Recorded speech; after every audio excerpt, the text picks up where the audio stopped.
Ezibhonya bhonya, ezibhonya bhonya, ezibhonya bhonya. Sengoma emnandi. Ezibhonya bhonya, ezibhonya bhonya, ezibhonya bhonya. Isibhonya bhonya sengoma emnandi kakhulu insizwa yakithi lapha ngesikora phansi kwalakithi eNkandla ishaya ingoma emnandi kakhulu. Umsebenzi wawo mnandi. Ngiyithandile inkulumo kaMthandeni SK eyikha kakhulu emlandweni ukuthi kunomlando ukuthi unensizwa ekwazi ukuphumelela endimeni kaMaskandi kodwa futhi uthola ukuthi nasemculweni jikelele nje bese kuzoba nesimo sokuthi mfowethu engane yakwethu bese uthola ukuthi lezo insizwa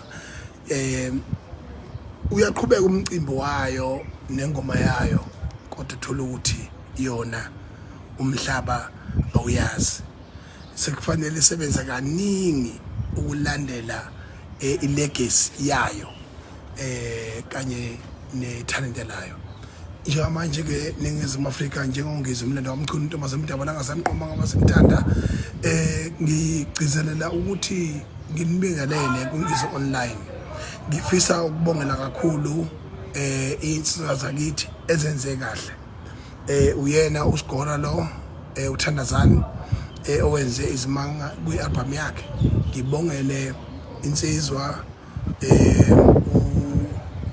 yasengoje mfowethu lapha uduma kahle well done ngiyabonga kakhulu mfowethu uduma kahle bese ngiphinde futhi ngibonga einsizweni lapha lokhu njana indodana kahle ngomhlaba ukuthi iyenze izimangaliso ekuthenini yenze ialbum bese kuba ne-hit song yayo ethi Fusake uyongconyoko msunwenja yabona ushaye ingoma emnandi kakhulu lombhemu maye ngabe ke eshaya kanjalo siphinde sibonga kakhulu lapha einsizweni ezenza umsebenzi omuhle futhi kakhulu ekuthenini zikwazi ukuthi ziwele zingene emhlabeni wethu umsebenzi omuhle kakhulu sibonile uGatsheni ekhipha isingile yakhe iyeza sabona futhi nabanye abaculi bepromoter ukuthi khona into ezayo uSminoff sabona futhi abaculi abanye bepromoter osaliwa besho ukuthi khona umnqozayo khona ukunuka santongwana well done bafana bakithi ngiyacela kakhulu ngani zakwethu ukuthi nihloniphe niphinde niyithande imisebenzi yabaculi bakithi ibhonya zengoma ekhishwe ngabaculi bakithi lokho kuyosenza ukuthi emhlabeni nomabhinqa as a president of the Bhinqa Nation yonke into esiyenzayo ikwazi ukukhula iye phambili ngiphinde futhi ngibongela kakhulu umfowethu uSweety mfowethu well done umubu unjalo inkolombela unjalo but you have produced a marvelous album usebenze kanzima uhlanganisa unyaka wonke uhamba uhlawule emasimi abantu uhamba ulima ingadi zabantu and then you produce a marvelous album umhlaba mawuyithanda into umhlaba uqame manga uthanda into kuyona yona kodwa ngithi Sweety kuwe awungaphezulu kwaMbeje ushilo ukuthi uwobhonga sabhobesi kodwa uMbeje waqhamuka wathi lento wayincelebeleni wena ubhonga sabhobesi nje ngeke ulithinta ibelele bhobesi ngeke khohlwa uMbeje is the best uMbeje wine imoto wahlula yonke osikhotheni laba abanye abebezama ukuthi basondele duze kwakhe wawina imoto i10 konjani thiwe igama la moto weLembeje encane unazo zonke yini le moto kuthiwa i-Great i10 kahle hle le moto imoto nje ekahle nje yona ukuthi uma umuntu okahle empilweni uphosela ingane amaqeda pass license. Well done. Sibonga kakhulu na kuma ubani Mamthembu. Mamthembu initiative enjengaleyo. We encourage as the president of the Pinga Nation. Ngiyafisa ukuhlangana noMamthembu imncoma intweni yakhe phinde encourage ukuthi well done and tomorrow must come and seziqiniseko sokuthi we do more. Ngiphinde futhi ngibonga kakhulu ekuthenini umbeje agcine eqhwakela bonke abantu jikelele ashaye ngoba emnandi nealbum emnandi mina phumile kusuyithi umbeje uyafana nengane zami engizalayo. Well done Mbeje fanele ukuthi ngicheme nawo lathi ichuna asohlupha anginendaba nalento yokuhlupha ngoba mina ngaze ngikusho lo nto leyo kodwa ngibonga mina ngumsebenzi wakhe emihle wena une record uneyibongo kunenje njengasaya emholweni ekuthiwa imbongolo yale ekuthiwa lokho ungangebheka lokuthiwa lokuyana umayogadi so manje leyo nto leyo ayisaya emholweni ngoba wena Mbeje washintsha impilo yayo kunomfana omubi ebengiqala nqa ukubona ukuthi inkolombele nje inamathuthumbe ebusweni ungathi izinqa zenja zenja inkinga manje umuntu ufika abe yinja bese omunye abe yinja ngempela futhi uyinja umuntu yena lo kuthiwa ujambe egaseni hayi akho lutho lapha mubi lo muntu unobuso ngathi izinqe mombuka mayengibuka nje mina ngangibona umuntu engidonisela mina ukuthi uyangidelela uyisize ngokuthi akhuluma asho ukuthi hayi sawubona bhoti ngithi mina yakhuluma lenja wayakhona namavava into ebalekile ngengane zakwethu ukuthi ngiphinde futhi ngisho ukuthi umsebenzi wamabhinqa mkhulu kakhulu futhi ubalekile ukubaleka kwawo umsebenzi wamabhinqa uyosiza kakhulu ekuthenini isizwe siye phambili siphinde sikhululeke emakotwangeni aso uyamajina nje ukuthi eMpumalanga umhla ka20 kuSeptember 2025 kunama artist kaMaskandi nomama uNothembu Mkhwebane abazobe behlangene e-stadium eMpumalanga be celebrate iMpumalanga music festival. Leyo nto leyo ibaleke kakhulu ukuthi uqashwe ama-artist aseMpumalanga nama-artist ako Limpopo nama-artist ase KwaZulu Natal kanye nama-artist aze eGoli. Kubalekile kakhulu lokho kwenziwayo. Ngiyabonga kakhulu eMpumalanga cela abantu bathenga amathikithi e-competitive yakwa Shoprite Checkers bazi ukuthi amathikithi azotholakala esangweni. Mina njengopresident wamabhinqa ngizobe ngikhona ngihamba nazo wonke umkhumbi wamabhinqa awukho umkhumbi wamabhinqa ongaphelela bengekho gatsheni bengekho umzukulu bengekho into encane bengekho insizwa lapha omthandeni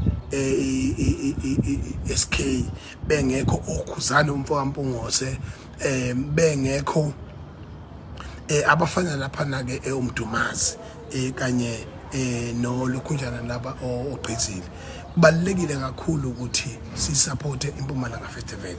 Ngibonga kakhulu ngane zakwethu ngiphinde ngigcizelele ekuthenini ngiyanithanda ukunithanda kwami nginthandela ukuthi nenza kahle hayi ukuthi nje ngisho nje for mahala.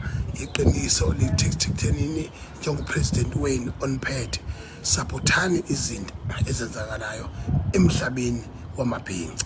Sengiphetha ngane zakwethu ngizoyisho ngayihlonizele. Uyabona njengamanje ngakhuluma kudala ngikhuluma ngedada uThula Sizwe Buthelezi. Thula Sizwe Buthelezi ukwaze ukuthi ashiye iportfolio yakhe yobufundisi angene kwipolitiki without anybody electing him. Wasuka lapho uThula Sizwe wazogila izimanga waba imayor yaseZululand without being elected. Inkatha ngiyacabanga mina ukuthi inkatha yabo sopolitiki noma nayo isaba ukuthi uThula Sizwe uzoyibulala uzoyithuba uphuthu. Njengamanje uThula Sizwe ngalwa naye ngamtshela ukuthi uyabheda wrong. Indlu lamithi yamakhosi yagcina imxoshile Ndlunkulu. Akadingakala Ndlunkulu. uThula Sizwe wonakele. Akonakalanga namhlanje. Wonakala izolo, wonakala Thangi, waphinde wonakala namhlanje. Waphinde futhi wafaka isimangalo using false administrations a protocol politically as well as legally. Ayizange siwine leyo nto leyo. Elwa noMdaka. Mina ngesingami usiphile Mdaka. Uyisibhukuphuku ngoba futhi ngabe kudala ngemsebenzi yakhe emihle aseyenzile ngabe kudala astanda for provincial leadership or national leadership. Is for me as an analyzer in a forest. Kuyangiphoxa ukuthi ngibone usiphile Mdaka mina eqhubeka eba ingwenya edliwa ezinye ingwenya ngamandla akhe. Sazomkhulu kwazile ukuthi aphoqe aphule yonke imigoqo ebivimbile. Wagcina ingenile funding yokuthi the Minister of Police where you will get excited. Zinja. Khuluma mina iqiniso la. Ngoba khuluma iqiniso la. Into engishoyo njengamanje kubalekile ukuthi usiphile Mdaka abe clear. Intulo sometimes uyayiandamana yena usafanele nami njengoba mina ngizazi ukuthi angiyilutho. Ngizwa ngabantu ukuthi khona into engingayenza. Kodwa mina I'm not sure about that. But I will remain absolutely and focus and be real. I'm telling you right now, usiphile Mdaka has done so much good. Akuncengwa umuntu la. Akuncengwa umuntu la. Khulunywa iqiniso lonke neqiniso lodwa. Namhlanje ngenxa yokuthi usiphile Mdaka uwine icase yokuthi umasipala wasemkhanya kude ungabi under administration ngenxa yokuthi uThula Sizwe wenzele into ayenzile ebezibe umasipala abaningi kwaZulu abadla imali yonke bayithatha kwawukhampanyela ngayo inkatha ikhampanyela nje 17%. Kuyiqiniso lokho 700 million was spent by IFP campaigning for 17% in their dying bed.